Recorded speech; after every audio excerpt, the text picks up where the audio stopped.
So today I want to talk a little bit about the Book of Five Rings. We've been reviewing that in the past couple episodes, and today I want to talk about the Fire Book, Fire Scroll.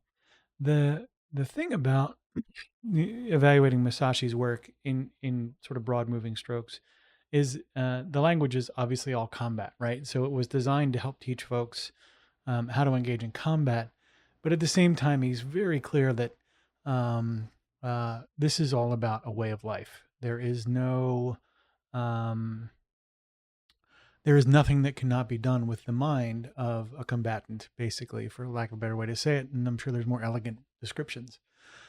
When we look at it from a Masonic context, there's tons and tons of parallels, and we've gone over a couple of those in the first two books.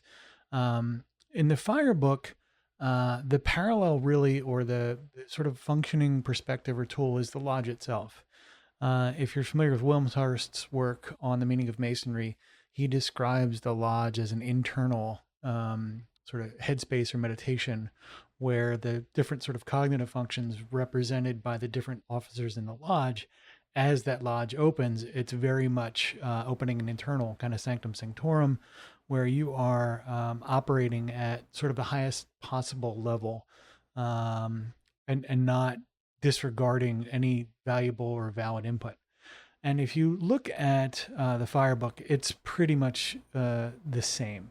Now, it doesn't talk about the process of getting to that sort of open lodge headspace, but what it does talk about in a lot of cases is when confronted with situational information, how do you respond? When confronted with when the same attack doesn't work more than once, what do you do? If you try the same thing 10 times, how should you, work on the 11th? And a lot of that really is, if you think about it, the conversations you'll have in lodge itself, actual lodge, but also the mental conversations you have. We tend to build these structural sort of processes, these repeated patterns that we use to process everyday life. And this is a normal occurrence, right? So I have my algorithm for having breakfast or getting a shower or doing any of the habits of daily living. And those algorithms, we tend to not reevaluate all that often in general. And one of the things he says in the Fire book sort of very clearly is don't get stuck.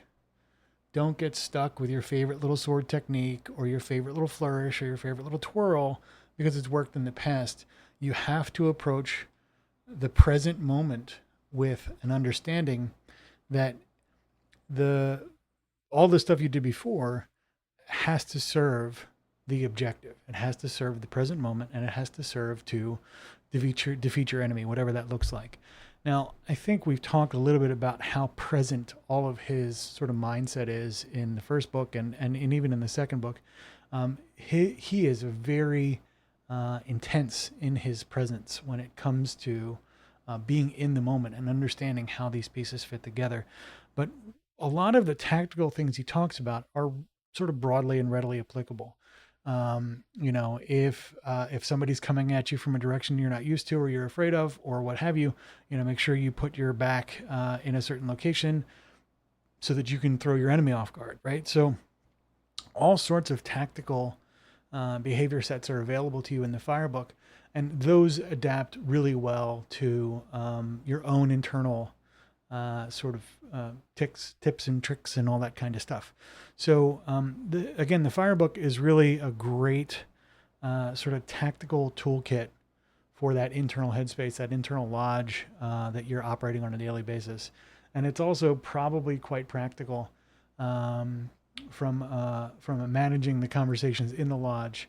Again, when somebody's coming from a place of low energy or trying to bring something offensive or defensive into the body of the open lodge, a lot of the sort of cognitive tools that Musashi illustrates in his book might be functional for you in your everyday sort of living, and certainly in your interactions. Now, again, we talked a lot about in other episodes prior about not bringing anything offensive or defensive in the body of the open lodge, and you shouldn't need tactics for this kind of stuff. But a lot of the things that we do when we have these conversations with each other are coming from places of perhaps either ignorance or lower value. And so don't consider this as ways to try and be right. consider a lot of these tactics as ways to help other folks kind of see what you see from maybe a different perspective. We're not in combat, even though the language of the Book of Five Rings is designed for that. We are really at the highest levels of attention, trying to bring our best self to the table, both in our personal lives, in our headspace, and in our lodge.